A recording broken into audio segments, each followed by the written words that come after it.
Welcome back to Death Toll Racing. Got a little shop hack for you. If you're using a needle scaler, whether it's just one of these cheap ones that you can get on sale at Harbor Freight for 20 bucks, or a more expensive Ingersoll Rand or anything like that, a bigger needle scaler, I'm going to show you how to save your air coupler so that that doesn't happen.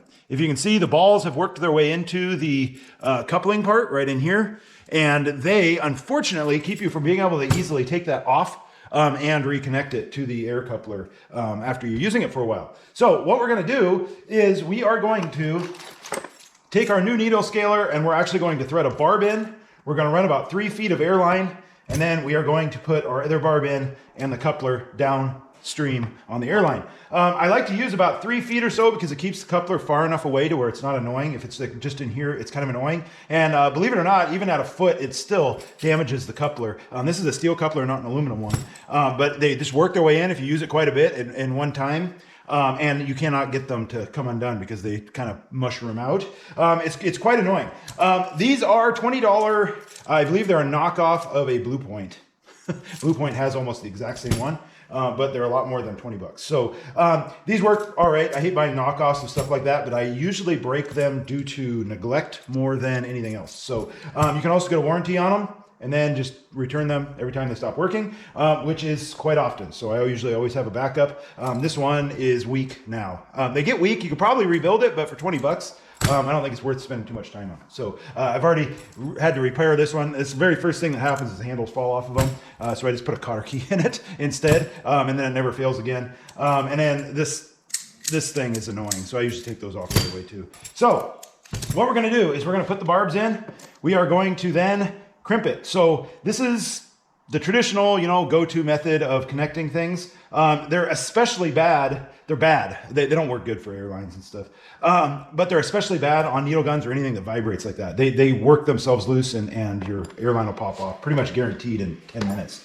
They don't last very long. Ideally, rubber hose is the best. This is hybrid hose, but it's all I had sections of, and it'll work. So my favorite option are these solid brass or copper, PEX rings.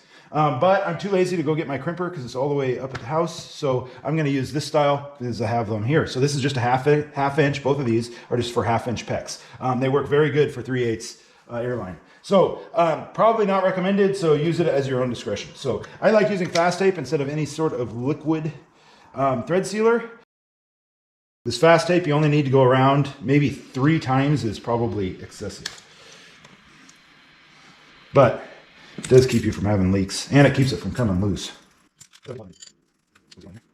It's good and tight when you round it off. So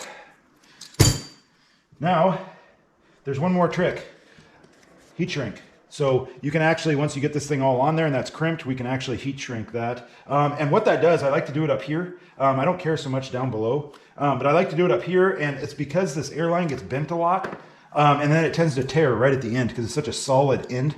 It tends to tear there, and that's whether it's a factory one or anything. Anytime it has a solid end like that, which is every time, it's going to have basically that point where it's going to really stress that line. And adding a piece of heat shrink there just makes it last that much longer, so you spend less time repairing your stuff. So let's get. We really could fish this on from the other side, but we'll just prep it for now like this. Actually, it should be this way. And we'll go ahead and push that on there. I like to put it right in the middle. Those are pretty long barbs, so you don't want to be too far forward. You don't want to be too far back. And then you can angle it. You will be able to spin it once you crimp it, so it's not super picky. But never coming off of there, especially under pressure. So I am going to spin it, put that down like that, put the heat shrink on. And we'll go ahead and get on there.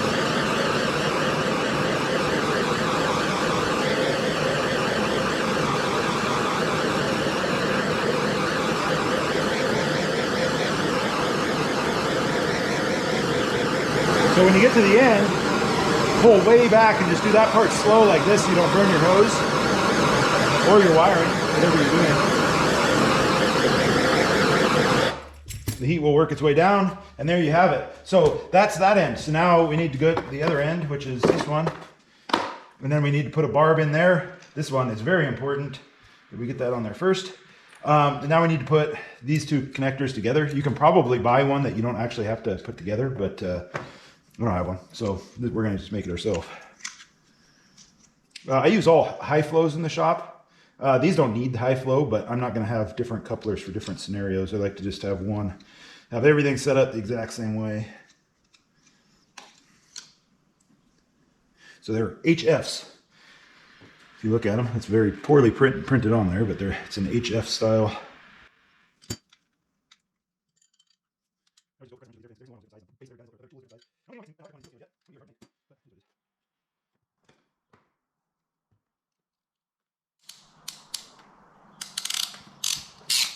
Okay, let's plug her in and make sure it works.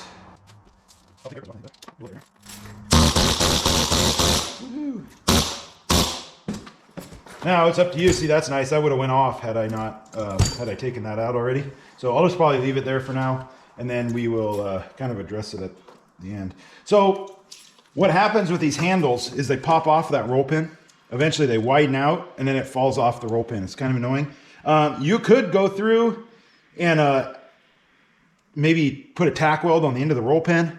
You don't want to weld the roll pin to the handle. The handle won't move.